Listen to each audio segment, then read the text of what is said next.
आज 75वां स्वतंत्रता दिवस फ्रीडम डे है। महात्मा गांधी, सुभाष चंद्र बोस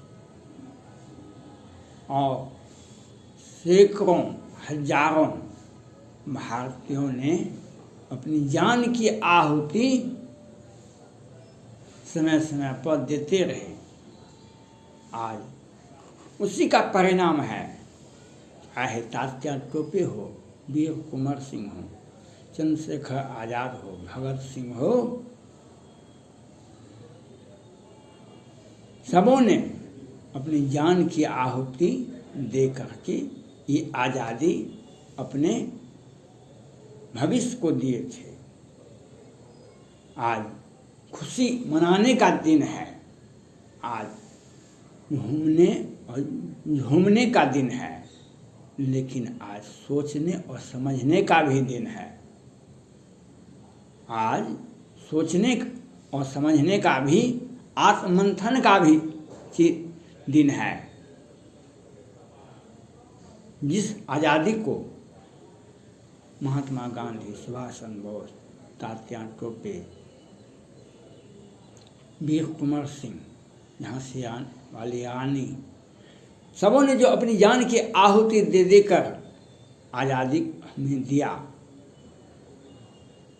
लेकिन जालियांवाला बाग कांड भी आप सुने होइएगा, इतिहास में पढ़े होइएगा। जनरल डायर जो लेफ्टिनेंट कमांडर थे अंग्रेज के, पंजाब में जो हुआ था जालियांवाला बाग कांड, उसको भी याद आप करते होइएगा। आज आज़ादी का 75वां दिन मना रहे हैं, इसलिए हमें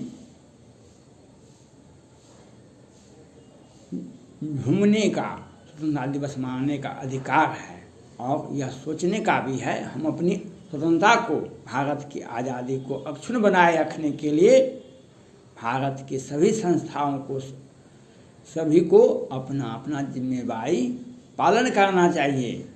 आज देश में बहुत विकास हुआ है, लेकिन उसे मजबूती से लागू करने के लिए भी बहुत काम बाकी है।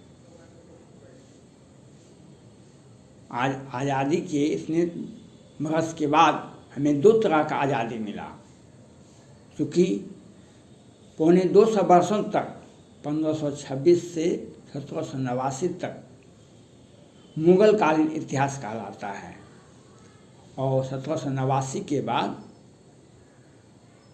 फ्रांसीसी कंपनी, उसके बाद ईस्ट इंडिया कंपनी ने भारत में धीरे धीरे अपना प्रभाव बढ़ाया और पलासी युद्ध के बाद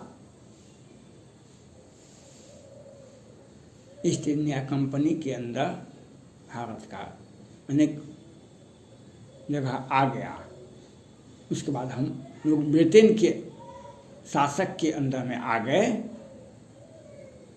ब्रिटेन पौने 200 वर्षों तक भारत पर आज़ादी शासन किए। ब्रिटेन के शासन से अखंड भारत, संपूर्ण भारत हमें मिला, और साथ साथ एक प्रजातांत्रिक पार्लियामेंट्री फॉर्म ऑफ गवर्नमेंट मिला। ब्रिटेन में भी प्रधानमंत्री हैं, पार्लियामेंट्री फॉर्म ऑफ गवर्नमेंट है, एक प्रजातंत्र व्यवस्था हमें मिला। प्रजातांत्रिक व्यवस्था को बनाए रखने के लिए भी हमें बहुत काम करने पड़ेंगे। आज देश और दुनिया में अफगान, तालिबान, चीन, पाकिस्तान आपके ही अगल बगल में है, उसको भी देखना होगा। और देश में भी जो है आज 2021 है, 15 अगस्त 2021 है। आज इसी वर्ष आपने देखा होगा, पिछले वर्ष देखा होगा, महाराष्ट्र में दिशा सालियान की हत्या होती है, सुशांत सिंह राजपूत की हत्या होती है, संदीप नाहर की हत्या होती है और मनसुख हिरेन की हत्या होती है। और देश महाराष्ट्र में, आपके ज़िले में, आपके राज्य में जिस तरह से सब्जी बिकता है, दूध पानी सब्जी बिकता है, उसी प्रकार से महाराष्ट्र में वही शिवसेना की सरकार है, माननीय मुख्यमंत्री उद्धव ठाकरे हैं, वहाँ पर ड्रग बिकता है। ड्रग का पैसा कहाँ जाता है? आतंकवादी के पास में जाता है, देश को तोड़ने वालों के पास में जाता है ड्रग का पैसा। आज महाराष्ट्र में ड्रग बिकता है और धड़ल्ले से बिकता है। देश को तोड़ने का, कमज़ोर करने का एक साजिश है ड्रग। आपने देखा पिछले वर्ष किस तरह से ड्रग महाराष्ट्र में बिकता है। आपने इसी वर्ष देखा होगा पश्चिम बंगाल में ममता दीदी जी माननीय मुख्यमंत्री हैं, विधानसभा का चुनाव भी जीते, लेकिन चुनाव जीतने के बाद भी, चुनाव जीतने से पहले भी किस तरह से हिंदुओं को, किस तरह से पश्चिम बंगाल की जनता को मारने, पीटने, हत्या करने का काम करवाई। यह भी सोचने और समझने की बात है किस तरह से महिलाओं के साथ, किस तरह से हजार हजार लोग पलायन किए स्वतंत्र भारत के इतिहास में, वह भी आज के दिन में देखा जाता है। आज के दिन में भी यह देखा जाता है, स्वतंत्र भारत में हम अपने ही राज्य से पलायन करते हैं, अपने ही राज्य में हम जान बचा कर भागते हैं। हम अपने ही राज्य में हमारे महिलाओं के साथ बदसलूकी की जाती है, अपने ही राज्य में हम स्वतंत्र भारत कहलाते हैं। आज इसके लिए सभी संस्थाओं को अपनी अपनी जिम्मेदारी तय करनी होगी। वे फेंका फेंकी का नियम नहीं चलेगा। आज बिहार में देख लीजिए, एक से एक घोटाले होते हैं और दिन के उजाले में मधुबनी में सामूहिक नरसंहार होता है, नालंदा में सामूहिक संहार होता है, मधुबनी के मोहम्मदपुर में 5-5 सैनिक परिवार की हत्या होती है और 12 बजे से 3 बजे के बीच में अखबार में नहीं छपता है।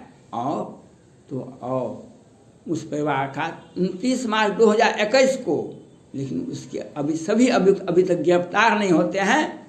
आज भी उस परिवार को धमकी मिलता है, पहले उस परिवार के सदस्य जो बच गए हैं, संजय कुमार सिंह, उसकी पहले हत्या होगी तब हम आत्मसमर्पण करेंगे।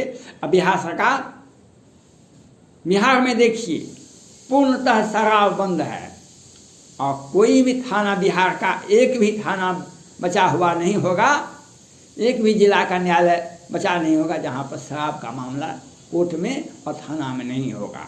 एक भी थाना नहीं होगा बिहार के अंदर में और एक भी जिला न्यायालय में बचा नहीं होगा जहाँ पर शराब का कांड नहीं है।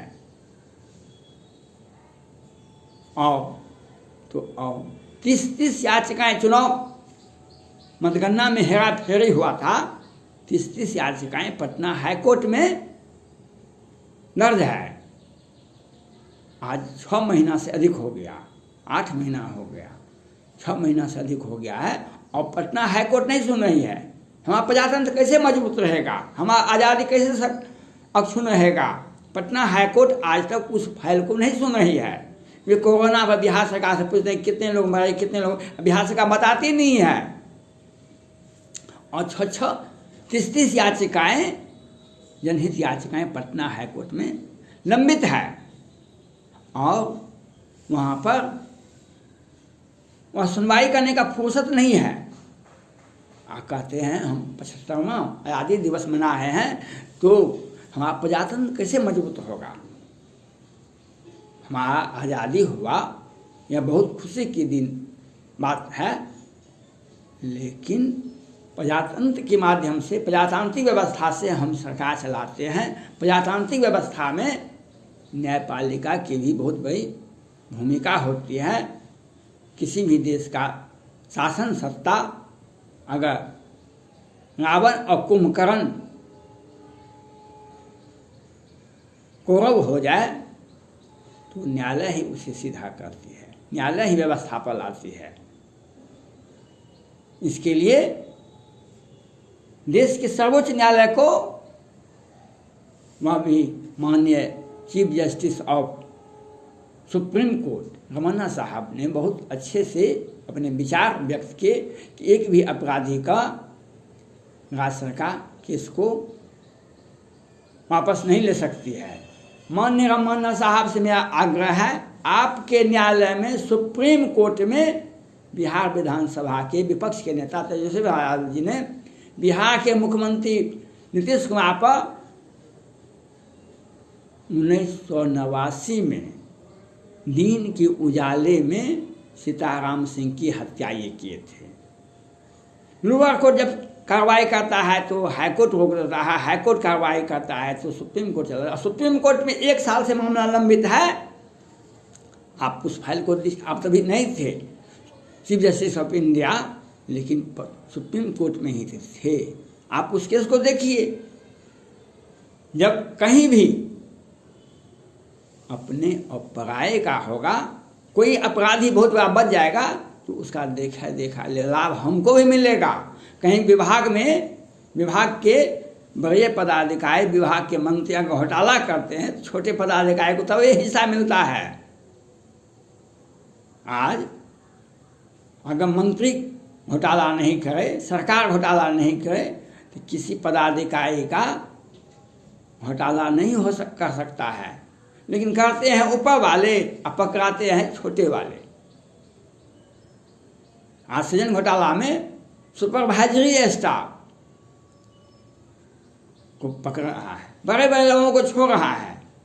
ईडी वाले लगे हुए हैं, बहुत मुँह दिखा रहे हैं कि हम बहुत जांच कर रहे हैं, बहुत काम कर रहे हैं, लेकिन बड़े आदमी पर हाथ नहीं देते हैं। ये नहीं बताते हैं किसने घोटाला किया। भाई आपको भी दिखाई पड़ रहा है, आप ये नहीं करते हैं।